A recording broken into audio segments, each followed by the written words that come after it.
大家好，最近呢，我睇咗好幾個人生劇本，發現咗佢哋有一個共通點，所以想同大家分享嘅。好多人認為命生成，我哋嘅劇本已經寫好咗、定咗，冇得揀、冇得選擇。但係我喺呢幾個劇本睇完之後，發現其實原來係有選擇㗎。咁喺因果報應當中呢，會之後嘅經歷呢，會因為你之前嘅選擇呢而有所改變嘅。其中有一個客人呢，佢就發現咗佢嘅丈夫咧，原來出邊有外遇，甚至乎係生咗小朋友噶。咁跟住佢係選擇同佢分開啦。咁當然佢係好傷心啦，亦都覺得係被人欺騙咗感情啦，欺騙咗即係成個家庭都破壞咗啦。咁而呢一位嘅客人就傷心咗一段時間，咁佢唔係好放得低，所以咧就走嚟揾我睇一睇嘅。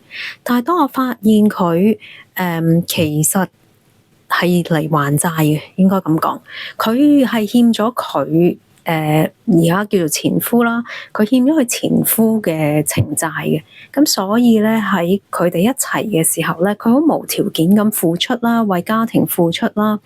咁對呢一位前夫係十分之好啦，千依百順啦。佢諗都冇諗到，原來我前夫喺佢哋結婚嘅時候，佢就喺出邊已經識咗呢個第三者，跟住仲冇耐有埋小朋友，咁即係出邊有個私生子啦。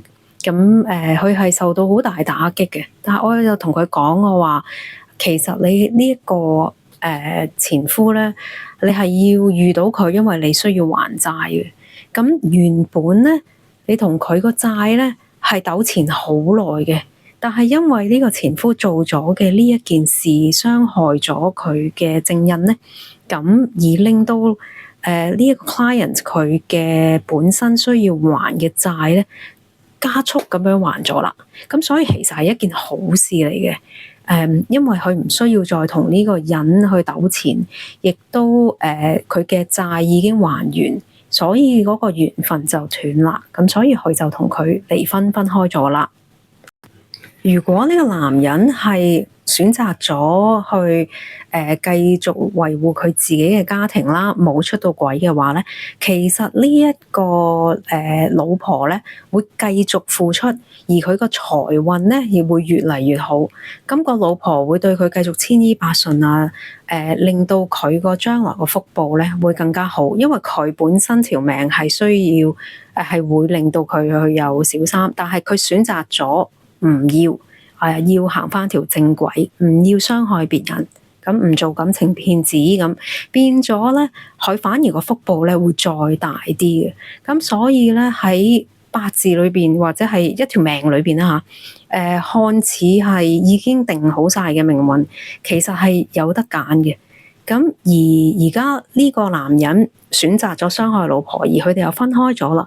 咁喺個老婆嗰一邊，佢嘅因果報應又會如何呢？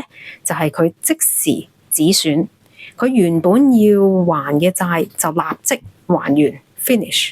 咁佢咧嘅福報咧就會越嚟越好啦。點解嘅咧？就因為咧原本喺佢哋呢一個家庭裏邊會有嘅財富，就因為個老公傷害咗啦，而令到個財富唔嚟。但係亦都係因為個女事主咧冇做到任何唔啱嘅事之餘，仲要係被人背叛，咁所以咧佢就反而得益咗，因為原本喺呢一個家庭有嘅財富係共享噶嘛。呢對夫婦男嘅就選擇放棄唔要啦，等於就變咗去咗個女嘅度啦。個女嘅咧嚟緊將來，我就會睇到佢越嚟越順，同埋佢嘅財富亦都會越嚟越好。咁所以反而係得益咗，所以我亦都安慰呢位事主，就係即係唔需要難過，你應該放低啦，因為你嗰個緣分已經完咗啦。你要還嘅債都還完，其實你應該開心，你應該覺得輕鬆，甚至乎嚟緊會有一筆大嘅財富會落自己手，你應該開心先至係。